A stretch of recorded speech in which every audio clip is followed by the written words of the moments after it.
চলচ্চিত্র নির্মাতা মোস্তফা সরোয়ার ফারুকীকে উপদেষ্টা পরিষদে নিয়োগের বিষয়ে এবার ক্ষোভ প্রকাশ করেছেন জুলাই আগস্ট ছাত্র আন্দোলনের অন্যতম নেতা ও জুলাই শহীদ স্মৃতি ফাউন্ডেশনের সাধারণ সম্পাদক সার্জিস আলম। শনিবার দুপুরে রংপুর শিল্পকলা একাডেমি চত্বরে জুলাই শহীদ স্মৃতি ফাউন্ডেশন কর্তৃক আয়োজিত চেক প্রদান অনুষ্ঠানে সার্জিস বলেন, ফারুকী তার পুরো সময়ে ক্ষমতার কাছাকাছি থাকার জন্য যেভাবে তোষামোদি করার দরকার তা করেছেন। এই ফারুকীরা কিভাবে এই উপদেষ্টা পরিষদে আসেন? এরকম কঠিন সময়ে নীরব থাকা ও গা মাচিয়ে চলা লোকজনকে আমরা উপদেষ্টা হিসেবে দেখতে চাই না। তিনি বলেন, চট্টগ্রাম বিভাগ থেকে 13 জন উপদেষ্টা দেওয়া হয়েছে, কিন্তু রংপুর, রাজশাহী ও ময়মনসিংহ বিভাগ থেকে কাউকে উপদেষ্টা করা হয়নি। মন্ত্রণালয় চালানোর জন্য এই 3 বিভাগ থেকে কি একজনও যোগ্য ব্যক্তি নেই?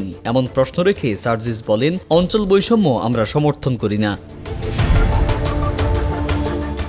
এদিকে অনুষ্ঠানে সার্জিস আলমের বক্তব্যের পর সমাজ কল্যাণ মন্ত্রণালয়ের উপদেষ্টা শারমিন মুর্শিদ বলেছেন, আমরা দেশ নিয়ে ভাবছি, অঞ্চল ভিত্তিক ভাবনাগুলো আমাদের সংকীর্ণ করে দেয়। চট্টগ্রাম বিভাগ থেকে অনেক উপদেষ্টা নিয়োগ হয়েছে। সাংবাদিকদের এমন প্রশ্নের উত্তরে তিনি বলেন, এটি কোনো বৈষম্য নয়, এভাবে দেখা বন্ধ করুন। এই এলাকায় যতখানি মেধা, শ্রম ও অর্থ দেব তা অন্য এলাকাতেও দেব।